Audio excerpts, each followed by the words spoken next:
હર મહાદેવ, જય માતાજી બધા મિત્રોને। શ્રાવણ માસના દ્વિતીય સોમવારે હું આપ બધાનું સ્વાગત કરું છું એક નવા મંદિરની માહિતી સાથે। નવું મંદિર એટલે અતિ પૌરાણિક છે, પણ જે લોકોને ખ્યાલ ન એના માટે નવું। તો અત્યારે અમે આવ્યા છીએ અમારા જ બાજુના ગામ કોયલી, જ્યાં ત્રિનેત્રેશ્વર મહાદેવ મંદિર, કોયલી મઠ, રાજા બલિના વખતનું ખૂબ પૌરાણિક મંદિર છે અને કુદરતના નજારાઓથી ભરેલું છે, કુદરતની સુંદરતાની સાથે સંકળાયેલું। અને બાજુમાં જ એની શોભા વધારતી નદી એટલે ઉબેણ નદી એનો સાથ પુરાવે છે સુંદરતા વધારવામાં। તો આજે તમને હું બતાવવાનો છું કોયલી મઠ કેવું છે અને એમની સુંદરતા કેવી છે, અને ભક્તોનો પ્રેમ ખૂબ છે।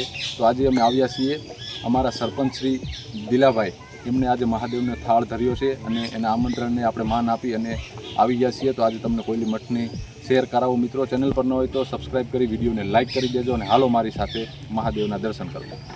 તો મિત્રો, મંદિરની અંદર આવતા તમને અંદરની સાઈડ ને બહારની સાઈડ બંને બાજુ પાર્કિંગની વ્યવસ્થા ખૂબ સોલિડ મળે છે। મોટી જગ્યા છે, બારોબાર પણ તમે તમારું વાહન રાખી શકો છો અને અંદર પણ રાખી શકો છો। અને ખાસ વાત એ કે આ મંદિર, આ જગ્યાની અંદર ચૈત્ર માસમાં શીતળા સાતમના દિવસે ખૂબ મોટો મેળો ભરાય છે અને ઝાઝા સમયથી ભરાય છે અને આનંદ લીધા જેવી હોય જગ્યામાં।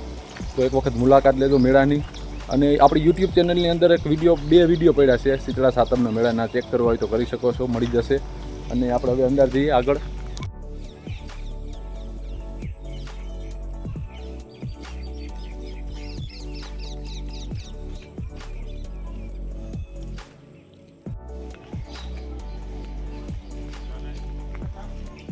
તો મિત્રો, મંદિરની અંદર જવા માટે જે પૌરાણિક ગેટ છે તમે જોઈ શકો છો, અને આ બાજુ બેસવાની વ્યવસ્થા છે અને બોર્ડ આગળ લગાવેલો છે ત્રિનેત્રેશ્વર મહાદેવ મંદિર। એન્ટ્રન્સ ખૂબ મસ્ત છે અને જૂનવાણી દરવાજો છે, તમે જોઈ શકો છો।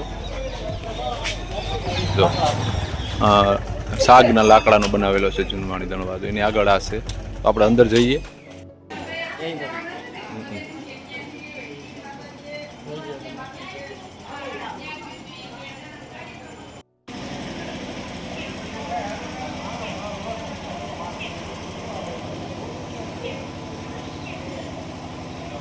તો મિત્રો, મંદિરમાં જોવાયેલા વસ્તુની સ્થળની વાત કરીએ તો અહીંયા રાજાની કચેરી, દાદા ભૈરવનો કોઠો, મહાદેવનું મંદિર, મહાકાળીનું મંદિર, એમ મહંતોની સમાધિ અને નદી પર્યટક સ્થળ છે બાજુમાં, એટલે ફોટોગ્રાફી માટે ઉત્તમ સ્થળ છે, તમે પાછળ જોઈ શકો છો।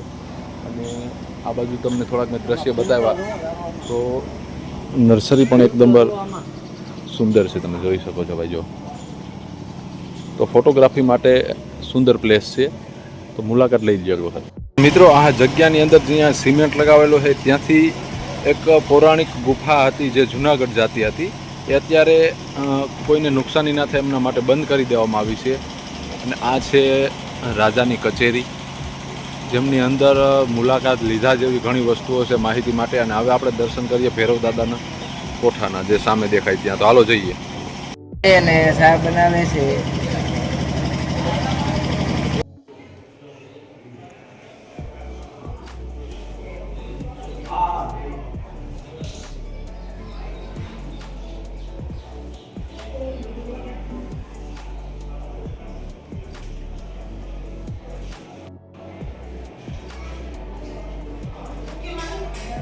મહાદેવના થાળ ધરવાની તૈયારી થઈ રહી છે અને મહા આરતી માટે તમે જોઈ શકો છો આ બધી તૈયારી ચાલે છે। હાલો આપણે આરતીનો લાભ લઈ લઈએ।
ખળબળાટી વરસાદ આવી ગયો જમણવારમાં, ચાલુ જમણવારમાં. જો મોટા છાંટે પડી ગયો, ઘડીકમાં કોબા ઉપાડી લીધા. આ વયો જાય તો સારું, આ જમવાવાળાને ભાગવું પડ્યું.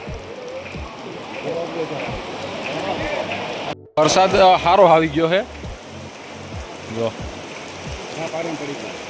અને બધો સ્ટાફ જમવાવાળો ઓસરીમાં આવી ગયો. કંઈક આમ ગેટ હેઠે ઊભી ગયા, અને અમે અહીંયા સજાન નીચે ઊભા છીએ. હવે રહી જાય તો સારું છે, જઈ રહીને બગાડ્યું બધું આની. તો મિત્રો આપણે મહાદેવની પ્રસાદી લઈ લીધી છે, અને વરસાદ ખૂબ સારો આવ્યો છે, ને હજી આવવાની શક્યતા છે. તો આપણે અહીંથી વહેલા હેરા મહાદેવના નામ લઈને ઘેરે નીકળીએ. ને પટેલ આ બાજુ જો ગાડી કાઢે છે, તો હર હર મહાદેવ, હાલો ભાગીએ.